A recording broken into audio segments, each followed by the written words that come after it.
et bienvenue dans cette émission des santé AFIA. Aujourd'hui, nous allons devoir vous parler des troubles somatoformes. Très souvent, vous avez mal à la tête, vous avez mal au ventre, le mot d'estomac qui ne finissent toujours pas. Alors, quelque part, vous allez dans des hôpitaux, vous changez des médecins, vous changez de traitement, mais rien ne va, tout tourne toujours en rond. Alors, sachez-le bien, chers téléspectateurs, peut-être que vous souffrez des troubles somatoformes. Alors, pour vous parler de ces sujets, peut-être que c'est la toute première fois d'apprendre cela dans cette émission des santé. C'est très important, chers téléspectateurs, comme je vous l'ai dit toujours, que votre santé est notre priorité, raison pour laquelle nous vous faisons savoir certaines maladies pour que vous ne soyez pas victimes. Pour vous parler des troubles somatoformes aujourd'hui, alors nous avons comme invité le docteur Franck Omongelo, chers téléspectateurs. Je souligne qu'il est assistant aux cliniques universités dans le département de neurologie et psychiatrie. Déjà sur ce plateau, nous le recevons pour vous. Bonjour docteur. Bonjour, cher journaliste. Oui, merci d'avoir répondu à notre invitation. Merci bien. Docteur, le trouble est somatoforme. Même moi, personnellement, c'est la première fois d'apprendre cela. Qu'est-ce que nous pouvons comprendre par là? Une définition aussi, le faire découvrir à nos téléspectateurs déjà aujourd'hui. Merci beaucoup pour cette question, cher journaliste. Et d'ailleurs, je crois que dans votre introduction, vous l'avez si bien introduit, même si je sais que c'est un sujet qui n'est pas évident, c'est un sujet qui est méconnu, je sais, de nos nombreux téléspectateurs et même de la plupart des praticiens dans le domaine médical. Eh bien, les troubles somatoformes, c'est un ensemble de troubles parce que le terme trouble somatoforme est un trouble général qui englobe plusieurs sous-troubles, n'est-ce pas, qui font partie des troubles somatoformes. De manière simple, ces troubles sont définis comme étant des symptômes, et allez-y comprendre que les symptômes en médecine représentent l'ensemble des signes, n'est-ce pas, dont souffre ou dont présente un individu. Et donc, ce sont des symptômes physiques, chroniques, médicalement inexpliqués. Voilà. Alors, quel est l'intérêt de ces sujets? Pourquoi est-ce que vous avez voulu nous parler de ces sujets, docteur? Merci. Effectivement, ce sujet étant complexe, les troubles somatoformes étant des troubles méconnus dans la société. Très méconnus, d'ailleurs, vous venez de le dire. Comment justement, voilà. Et ce sont, comme je l'ai dit en premier, ce sont des troubles également non maîtrisés par la plupart des somaticiens. Et dit somaticien, un médecin qui fait de la médecine générale, parce que les patients souffrant de ces différents troubles arrivent d'abord à être consultés par un somaticien. C'est le premier qui est en contact avec ces malades. Et donc, souvent méconnus, ces troubles entraînent finalement une répercussion néfaste sur le malade qui lui-même, au décours du changement de plusieurs praticiens, parce qu'ils ne trouvent pas d'explication à ces symptômes, entraîne finalement un problème lié à la prise en charge et un problème lié au coût. Voilà donc l'intérêt de connaître et de comprendre ces différents troubles, de savoir les définir, les diagnostiquer surtout, et comment les prendre en charge. Voilà l'intérêt de ce sujet. En tout cas, je pense que les téléspectateurs sont en train de comprendre petit à petit. Alors, docteur, quelles sont les causes de troubles somatoformes? C'est dû à quoi ces troubles-là? Merci. Il faut savoir d'abord que les troubles somatoformes sont des troubles historiques et planétaires. Historiques et planétaires, pourquoi? Historique, ça veut dire que c'est depuis l'histoire de la médecine que ces troubles méconnus, néanmoins, existent. Donc, l'une des premières personnalités à définir ce concept dans l'histoire de la médecine a parlé d'hystérie. Hystérie, et il a fait référence à hystéria, qui veut dire utérus. Et donc, cette personnalité, c'est Hippocrate, d'où vient même le serment d'Hippocrate. Cette personnalité a attribué ces troubles beaucoup plus à la femme. Et avec les études récentes, l'on a même démontré que les femmes sont 2 fois plus touchées que les hommes par rapport à ces différents troubles somatoformes. Donc voilà un peu d'abord l'aspect historique. C'est depuis l'histoire de la médecine. Donc ça a toujours existé. Ça a toujours existé. Après Hippocrate, il y a eu d'autres auteurs, tels que Briquet, qui a défini ces troubles en apportant le terme même de somatoforme et du syndrome de Briquet. Après lui, il y a eu Sigmund Freud, qui a plus parlé, lui, de cet aspect que les hommes aussi pouvaient être touchés par cette pathologie. Planétaire, pourquoi? Parce que c'est sur toute l'étendue de la planète. Tout le monde, que ce soit une race X ou Y, peut faire ce trouble somatoforme. Et tous les âges, bien sûr. En allant même des nourrissons, que vous appelez les bébés. Les bébés, ils peuvent aussi faire ce trouble. Les enfants, les adolescents, les adultes et les vieillards. Donc tout le monde peut faire ce trouble. Alors d'où viennent ces troubles finalement pour rencontrer votre question? Ces troubles n'ont pas de cause précise connue jusqu'à ces jours. C'est vous dire que aussi bien qu'ils sont historiques, aussi bien les études continuent encore. À faire des recherches. À faire des recherches. Et donc, il y a des facteurs étiologiques, ça veut dire pouvant expliquer la cause. Entre autres, on incrimine plus les facteurs génétiques et les facteurs sociaux, culturels et environnementaux. Exactement, c'est peut-être aussi la vie que nous menons, des problèmes que nous rencontrons, docteur. Voilà, et donc ce que vous dites là entre dans le cadre des facteurs sociaux, culturels et environnementaux. Oui, les problèmes que nous avons au décours de chaque événement de notre vie, que ce soit au travail, que ce soit dans le ménage, que ce soit à l'école, ces problèmes peuvent retentir finalement sur notre psychologie et finalement entraîner les troubles somatoformes. La génétique également, la génétique ça veut dire on voit un concept d'hérédité. Si vous avez eu des parents qui ont souffert de ce type de troubles, il peut arriver que ça revienne dans la progéniture. Voilà. Docteur, et alors le signe, comment savoir que je suis en train de souffrir de troubles somatoformes? Parce que souvent, je peux avoir mal à la tête, je pense que c'est la malaria. Je peux avoir mal au ventre, je pense aussi à une autre maladie. Mais comment savoir que je suis en train de souffrir des troubles somatoformes? Très bonne question. Là maintenant vient l'intérêt du diagnostic. Comment diagnostiquer cette pathologie? Parce que ce qu'il faut retenir d'abord, c'est qu'il y a effectivement une difficulté diagnostique. Ce n'est pas facile d'arriver à découvrir que l'on est en train de faire un trouble somatoforme, surtout lorsque, bien évidemment, l'on n'a jamais entendu parler de ça. Que ce soit le malade lui-même, que ce soit le somaticien, donc le praticien généraliste. Alors, nous avons dit déjà au départ ici, dans notre définition, que le trouble somatoforme était des symptômes physiques, n'est-ce pas, chroniques, médicalement inexpliqués. Donc, pour qu'on sache que l'on est devant un trouble somatoforme, il faut retenir un élément très important. Ce diagnostic est un diagnostic d'exclusion. Exclusion, ça veut dire quoi? Il faille d'abord avoir recherché toute autre atteinte organique. Faire tous les bilans nécessaires, en rapport bien sûr avec la symptomatologie que présente le patient. Lorsque vous avez exclu qu'il n'y a vraiment pas d'atteinte organique, en ce moment-là, vous pouvez vous orienter vers un trouble somatoforme. Et bien évidemment, il faudrait qu'il y ait un facteur prédisposant, que ce soit l'hérédité ou que ce soit le socio-culturel. Par exemple, cette personne-là vous dira que les symptômes que je présente, et ici je fais une parenthèse pour rencontrer votre question, en disant que les symptômes que l'on présente dans les troubles somatoformes sont souvent des symptômes gastro-intestinaux. C'est-à-dire, docteur, ça veut dire un terme médical, quoi. D'accord. Gastro fait référence à l'estomac. Et puis intestinaux à l'abdomen. Donc, comme on a dit, on peut avoir des gastrites et des maux de ventre qui ne se terminent jamais. On aura fait beaucoup d'examens, on aura changé plusieurs médecins. Chez certains, des hôpitaux différents. Chez certains, finalement, on va se dire, est-ce qu'il n'y a pas un esprit qu'on sort? Et lorsque cette personne arrive chez vous, et qu'elle vous dit que ces symptômes, je les ai eus par exemple lorsque j'ai eu mon divorce. C'est ça. Là, c'est un problème social, n'est-ce pas? Le divorce peut entraîner un stress. Le stress peut finalement se répercuter sur l'organisme et entraîner donc des symptômes chroniques de l'organisme, mais médicalement inexpliqués. Voilà. À part cela, on peut avoir d'autres symptômes. La personne peut vous dire qu'elle ressent des fourmillements, par exemple, sur un membre, ou qu'elle ressent des maux de tête qui ne se terminent jamais.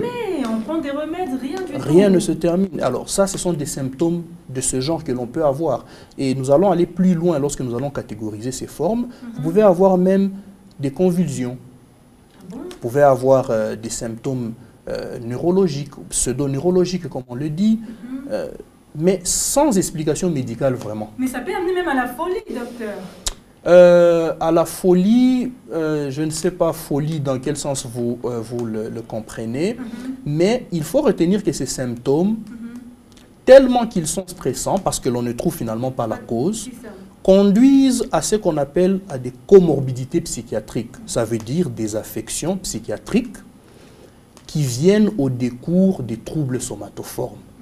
Et les principales formes psychiatriques venant au décours des troubles somatoformes sont les troubles anxio-dépressifs, l'anxiété et la dépression. L'anxiété, ça veut dire qu'on est soucieux. Ça. Finalement, on est soucieux parce qu'on a fait 5-6 médecins, on a pris des quantités, passez-moi l'expression industrielle des produits médicamenteux, on a fait une batterie d'examens, aussi bien d'imagerie que de laboratoire, donc de sang, sans trouver la cause, et bien on se sent stressé.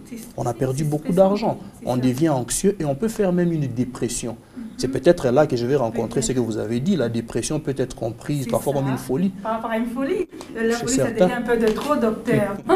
Alors, chers téléspectateurs, vous allez bien comprendre que nous sommes en train de vous parler aujourd'hui, dans cette émission des santé, des troubles somatoformes. Vous allez bien le comprendre, vous qui souffrez souvent d'une certaine maladie, de certaines malaises qui ne prennent jamais fin, alors sachez-le bien, peut-être que, entre parenthèses, vous souffrez des troubles somatoformes. Docteur, pour revenir à vous, quelles sont les formes, le type de troubles somatoformes que les téléspectateurs peuvent comprendre?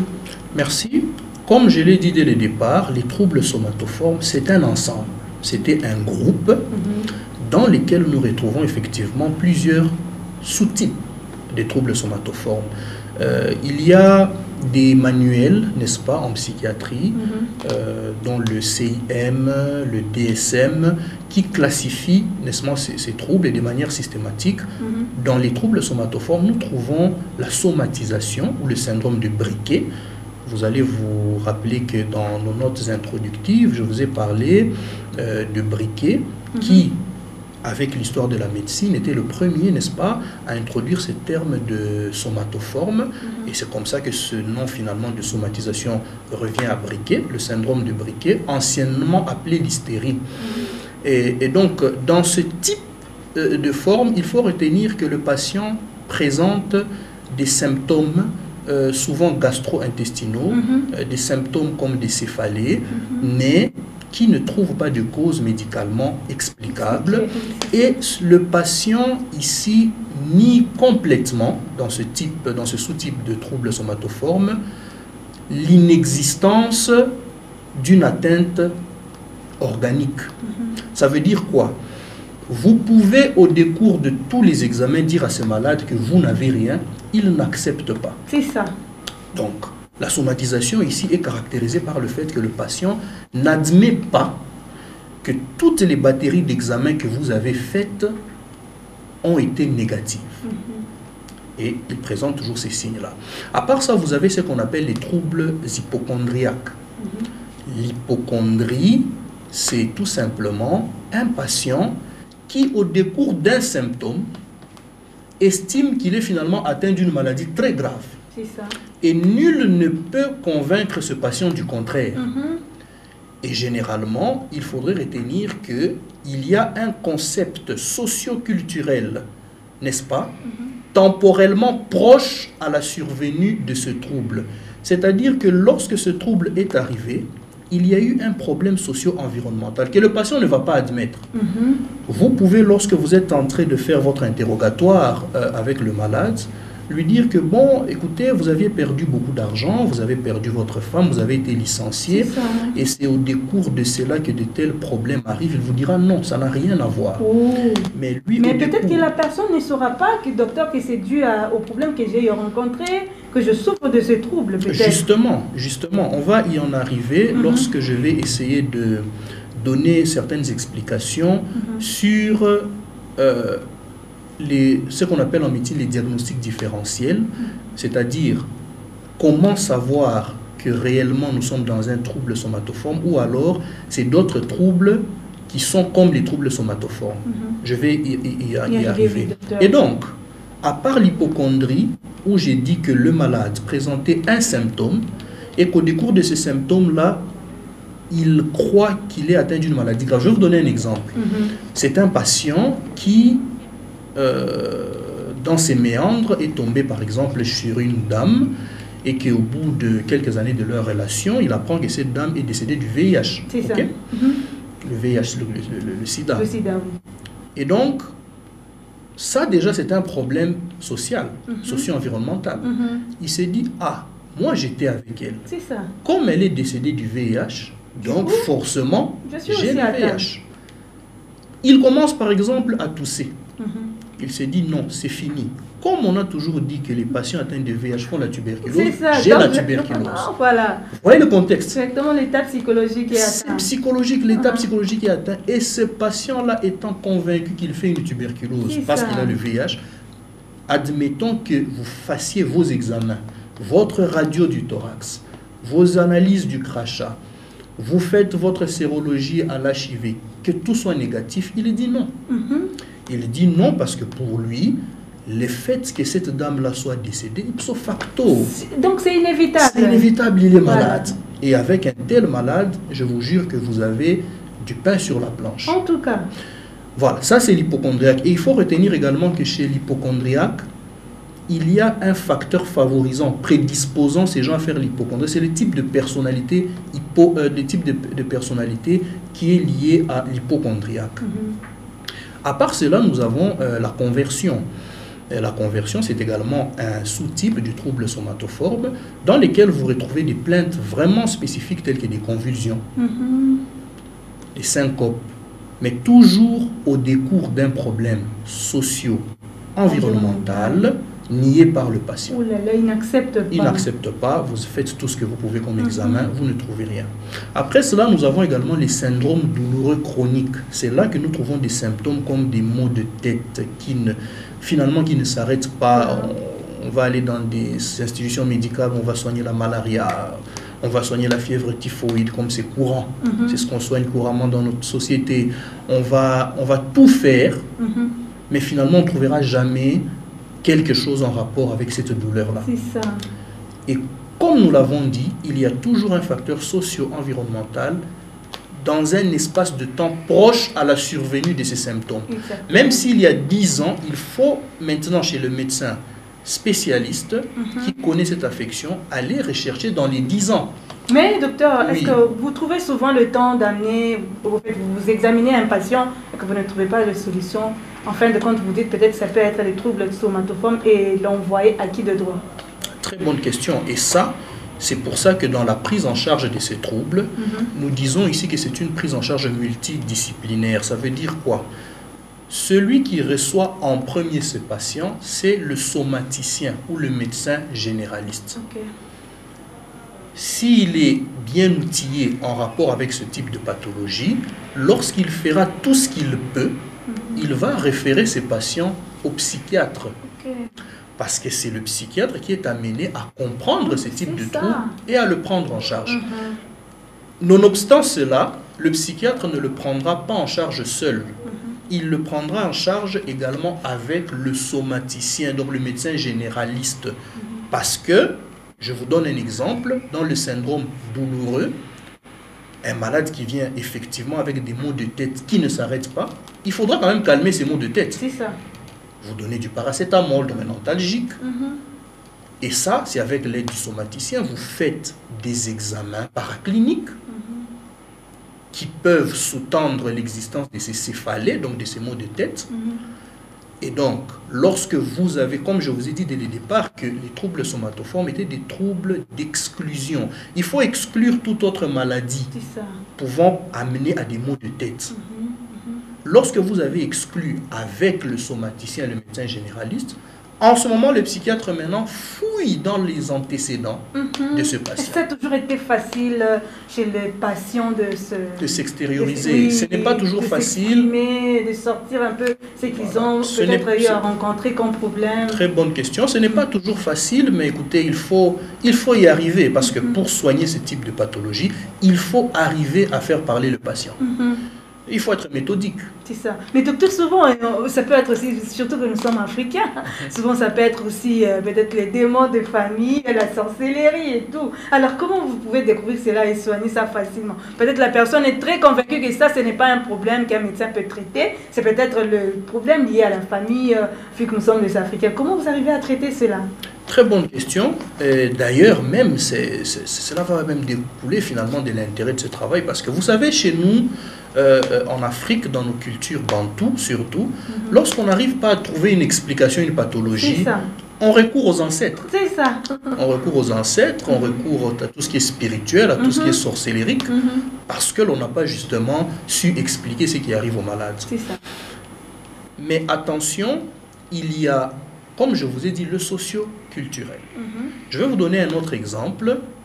Nous sommes dans notre culture congolaise, dans l'une de nos tribus congolaises, il y a des interdits. Oui. En fait, dans toutes les tribus congolaises, il y a des interdits. Mais je prends spécifiquement une, dans laquelle lorsque vous vous mariez, avant de vous marier, il y a quelques cérémonies coutumières qui se font, et que lorsque la femme finalement est dans son foyer, elle ne peut pas suivre le lit conjugal. Déconner comme vous le dites. Oui. Et parce qu'elle sait que lorsqu'elle le fait, soit elle-même va devenir folle, entre guillemets, soit les enfants vont commencer à mourir, tout ça. Des signes, voilà. Ça, c'est la culture, c'est notre culture. Et finalement, lorsque cette femme, par mégarde, arrive à faire cette infamie, elle s'est dit, là, je vais devenir folle. C'est ça. Du coup. Automatiquement, cet aspect-là entraîne un stress chez cette femme-là incalculable. Et cette femme peut faire un trouble somatoforme. Alors, en ce moment-là, allons-nous lier le trouble somatoforme à cet interdit ou alors au stress qui découle de cela? En tout cas. Vous voyez? Et donc, c'est pour vous dire qu'il n'y a pas de sorcellerie. C'est explicable. Cette femme qui fait ce stress-là, finalement, va avoir une anxiété, une dépression liée à son trouble somatoforme. Et elle va commencer à avoir finalement des symptômes physiques inexplicables et chroniques. Et pour soigner cette femme-là, il faut recourir dans ses antécédents. Vous voyez la difficulté? Il faudrait que vous arriviez à dénicher que cette femme-là a eu un tel problème. Il faudrait que la personne confesse, qu'elle s'exprime. Et il faut être, comme je l'ai dit, méthodique. Il faut que vous puissiez mettre en confiance votre patient ou votre patiente afin qu'elle vous dise ce qui s'est passé dans sa vie. Et que vous pouvez finalement mettre en corrélation avec le trouble, mais encore une fois, j'insiste, en ayant exclu toute autre cause organique. Et en ce moment-là, comment on va prendre en charge, par exemple, cette patiente-là? Je le répète encore une fois que la prise en charge, elle est multidisciplinaire. Il y a les psychologues qui vont intervenir, il y a les psychiatres qui vont intervenir, il y a les généralistes qui vont intervenir aussi à un certain niveau, et dans d'autres pays, il y a même la physiothérapie, la relaxothérapie, d'accord, pour relaxer cette patiente avec des cures thermales, etc. etc. Voilà. Et docteur, le traitement est possible? Les traitements de troubles somatoformes, ces gens qui rencontrent ces genres de problèmes, de situations, est-ce que le traitement est-il possible? Très bien. Le traitement est possible. Encore une fois, il faille d'abord très bien diagnostiquer. Parce qu'il ne faudrait pas non plus tomber dans la facilité. Dans la facilité, c'est dire que non, comme tu fais ça et qu'il y a eu ça, finalement c'est un trouble somatoforme. Non.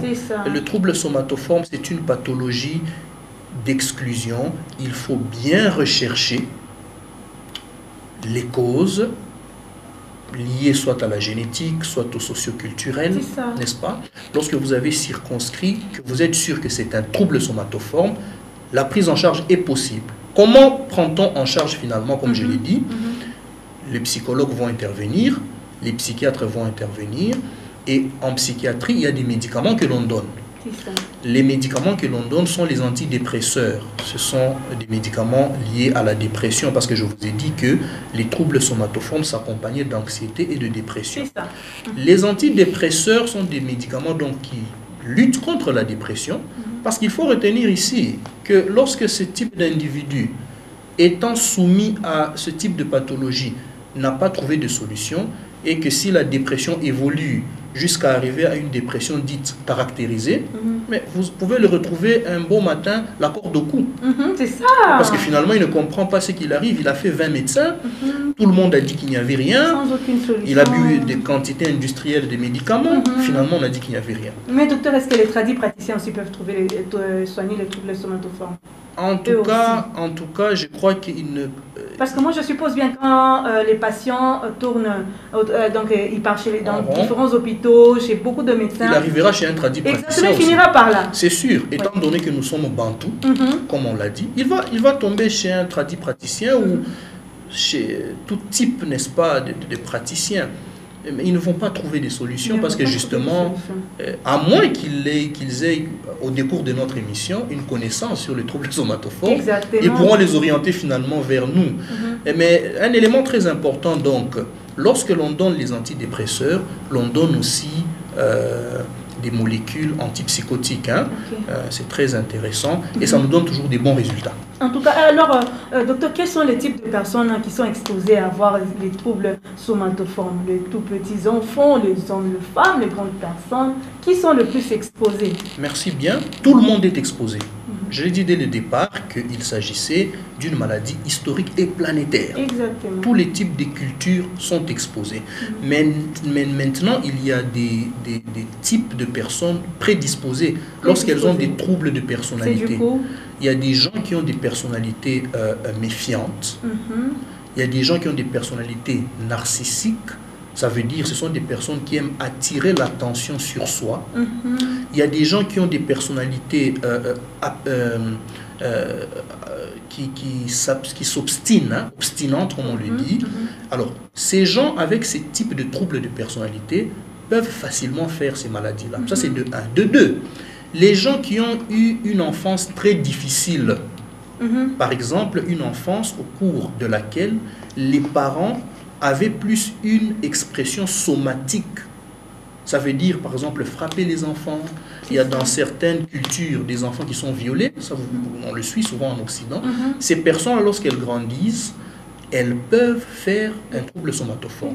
Troisièmement, les personnes dont les parents ont souffert d'un trouble somatoforme ou les personnes qui ont vécu dans un environnement où il y avait des individus adultes qui ont fait un trouble somatoforme.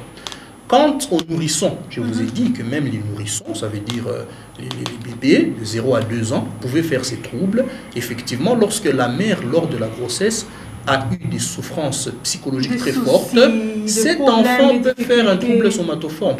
Et comment on peut savoir que ce nourrisson fait un trouble somatoforme? C'est par exemple lorsque les coliques abdominales, les maux de ventre de l'enfant perdurent. Généralement, on sait qu'entre 0 et 3 mois, il est fréquent que ces enfants font des troubles abdominaux, n'est-ce pas? Mais lorsque ces troubles finalement perdurent très longtemps, sans qu'on trouve une cause, attention, ça peut être un trouble somatoforme. Lorsque cet enfant, finalement, il est allaité, mais il n'a pas un bon poids, il a un faible poids, l'expression du vécu dans le visage de l'enfant n'est pas bonne, attention, ça peut être un trouble somatoforme. En tout cas, docteur, c'est très bien retenu. Je pense que, chers téléspectateurs, vous avez bien maîtrisé notre sujet du jour. Pour tous ceux-là qui ont appris aussi ensemble avec moi sur les troubles somatoformes, vous avez bien compris le sujet du jour, docteur. Nous sommes déjà à la fin. Alors, un conseil en général à la population qui nous suit en direct de Malaika. Merci à toute la population qui nous suit. D'abord, nous vous remercions pour l'opportunité, n'est-ce pas, qui nous a été donnée de parler d'un sujet très important pour la société. Oui. Et donc, ce qu'il faudrait retenir, c'est que nous allons axer notre conseil sur 2 points. Primo, sur les personnels soignants, les généralistes, les somaticiens. Lorsque des types de symptômes comme ceux-ci, que nous avons décrits au cours de votre émission, arrivent, il est toujours très important de contacter un psychiatre, un spécialiste, pour qu'ensemble avec celui-là, on puisse trouver des solutions. Et à la population, si vous remarquez dans votre entourage qu'il y a quelqu'un, par exemple, qui a des symptômes comme ceux-là, que nous avons décrits, des maux de tête persistants qui ne se terminent jamais, des troubles gastro-intestinaux qui ne se terminent jamais, des sensations bizarres que vous ne vous expliquez pas après autant et autant de prises de médicaments et d'examens paracliniques, il est très important de consulter un psychiatre. C'est ça, voilà. Alors, docteur Franck Omangué, merci beaucoup de nous avoir parlé de ces sujets très importants. Je pense que les téléspectateurs ont quand même noté quelque chose, vu que ça peut être même la première fois qu'on parle de ces sujets dans cette émission, un sujet très intéressant.